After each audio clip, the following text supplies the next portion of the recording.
ګرانو ملګرو سلامونه مې قبول کړي. سلسله وړاندې کوو فلمي ستوري چې ډیر ملګري ورته لیواله ناست وي. ولې د دې نه وړاندې چې د نن فنکار د سره معرفي کوم یو خاص که تاسو تر اوسه زما د چینل حاجی اسلم آفیشل سبسکرایب کړی نه وي نو هم اوس یې سبسکرایب کړئ، مننه به وي. راځو سلسلې پلو. نو د نن ستوری دی اداکار او فلمساز خدایداد.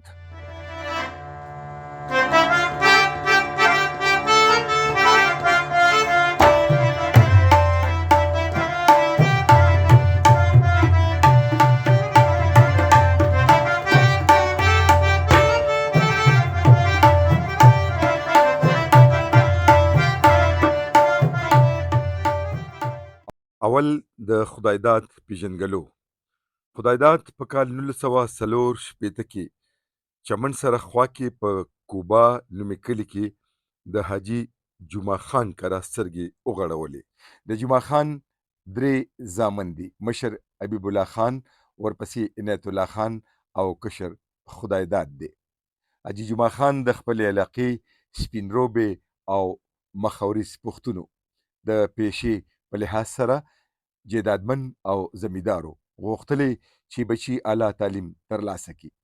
د دې مقصد ترلاسه کولو دپاره د نورو زامنو په شان خدایداد هم سبق ته کېنولو، ولې د خدایداد سبق ته ډډې نه لګېدې. چې شونډه شنه شوه نو کوټې ته بتلو. دغه وختونو کې د سینماګانو او فلمونو درز و. په کوټه کې 7 سینماګانې چلیدې، ورسره په چوڼا کې هم 3 سینماګانې وې. خدایداد به فلمونه کتل. دغه دوران کې د خدایداد تعلق د عصمت سینما مالک سره جوړ شو چې د سیټ عنایت ورور و. د دغه تعلق په وجه خدایداد سینما کې کار شروع کو. څو موده پسې عصمت سینما په ټیکه باندې واخیسته چې تر 12 کالو ورسره په ټیکه وه. د پښتو فلمونو د بام دورو. د لاهور نه به ډیر فلمي اداکاران کوټې ته راتلل، لکه بدر منیر، آصف خان، بیدار بخت وغیره. او دغه شان په فلم سازانو کې محترم عزیز جانگیری او ګل اکبر افریدی به هم کوټې ته راتلو. د خدایداد د وینا تر مخه فلمونو کتو او سینما کې د وخت تیرولو په وجه زما په فلم کې د کار کولو شوق په سینه کې غځونې وکړي. چې کله مې محترم عزیز جانگیری ته د دې خبرې څرګندونه وکړه نو هغې راته وویل داسې ګرانه خبره نه ده، یو فلم جوړولو ته ځان چمتو که، دغه شان به ستا داخله فلمي دنیا کې وشي. خدایداد هم دغسې وکړل. هغه د خپل فلم جوړولو اراده وکړه چې یو ذاتي فلم یې جوړ کړو، نامه یې وه منګول خان، چې دې ورکې په خپله هم د سینما په پرده را څرګند شو. خدایداد بیا 12 فلمونه په ذاتي خرچه باندې جوړ کړل او په دغه واړو کې د اوچتې پای اداکاران شاملو، لکه بدر منیر، آصف خان، نعمت سرحدي، لیاقت میجر، بیدار بخت، طارق شاه، صبا شاهین، سنیتا خان، امروزیا، شهناز او داسې نور ډیر د خپل وخت نامور اداکاران د خدایداد په فلمونو کې شاملو. فلم خونړی د طارق شاه سره په شریکه باندې جوړ کو چې هغه هم د کامیابی جنډې هسکې کی. د خدایداد ذاتی فلم عیش او عشرت کې هغه د هیرو په حیث باندې راغی چې دردانه رحمان وسره د هیروین کردار وکړو. دغه فلم هم ډیر کامیاب شو. د هیرو په حیث د خدایداد دویم فلم زه لا ژوندی یم کې هم خدایداد په خپله هیرو راغی چې شهناز ورسره هیروین وه. دغه وختونو کې خدایداد د فلمونو د تقسیم کار په توګه هم را څرګند شوی. د بلوچستان او سند سینماګانو دپاره فلمونه به خدایداد ته ورکولی شو. د فلم دنیا په ظاهره باندې ډیره ښه وي. خلک ورته د رڼاګانو دنیا هم وایي، ولې د دغه رڼاګانو شاته تکې تورې تیرې د بنده لمن بیا کلکه نیولې وي.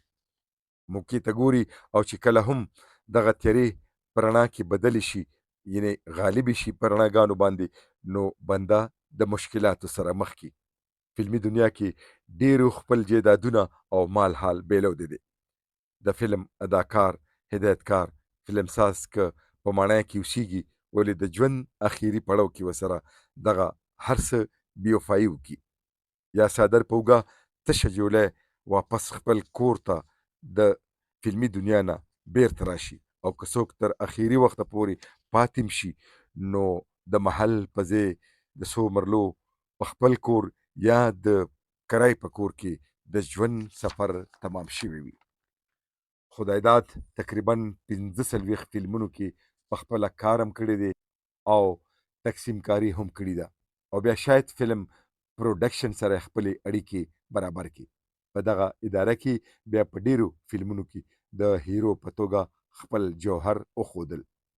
هغه ته راشد خان او شاهد خان د هیرو په حیث په ډیرو فلمونو کې موقع ورکړي. حنا خان د خدای داد سره په ډیرو فلمونو کې د هیروین په توګه راغلی ده. په شاید پروډکشن کې د خدای داد کامیاب فلمونه لیونتوب چې دردانه رحمان ورسره هیروین وه، ملنګ جان کې هم ورسره دردانه رحمان هیروین راغلی ده. مینه اور دی لمه کې اول هیرو راغی چې هدایتکار عمران خټک و. دغه شان منصور خان خو بیا د کامیابۍ یو ریکارډ جوړ کړو. د خدای داد د ړومبو فلمونو هدایتکاران سعید علي خان او سید انسخ سعیدي او ناصر رضا خان و.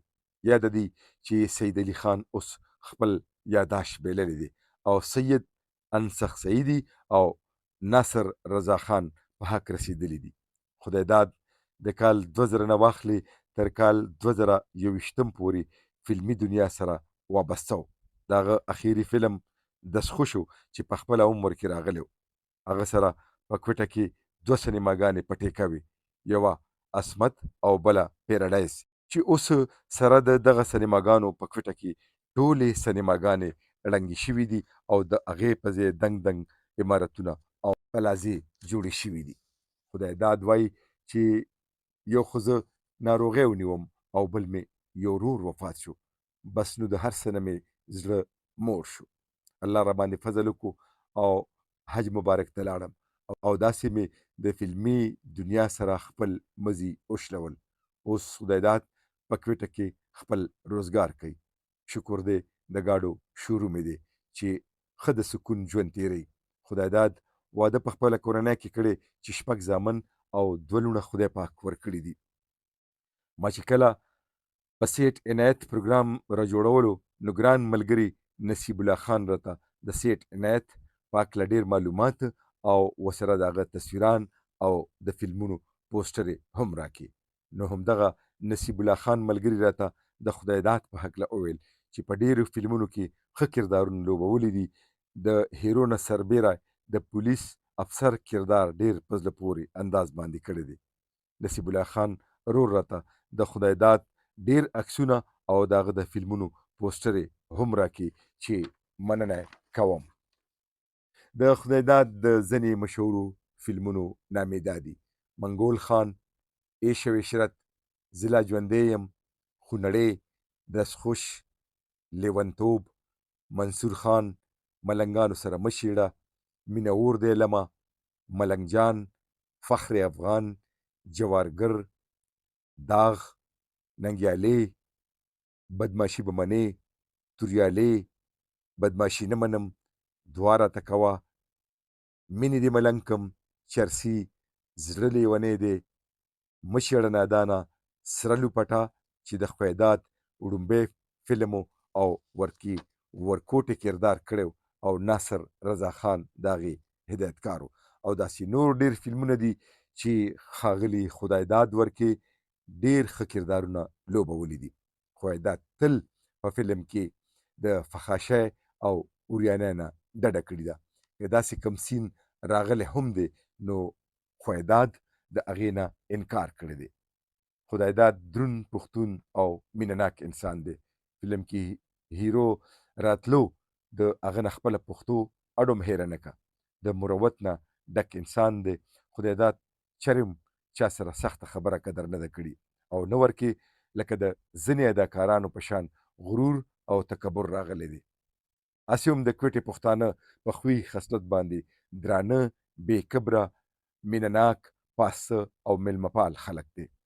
دا وه د اداکار او فلمساز خدایداد د ژوند او فن قصه. لیک او راویو محمد اسلم، مرستیال نصیب الله خان چې د کوټې سره تعلق لري، ایډیټینګ اسامه اسلم، پیشکش حاجی اسلم آفیشل. نو تر بلې خپرونې د لوی الله پامان.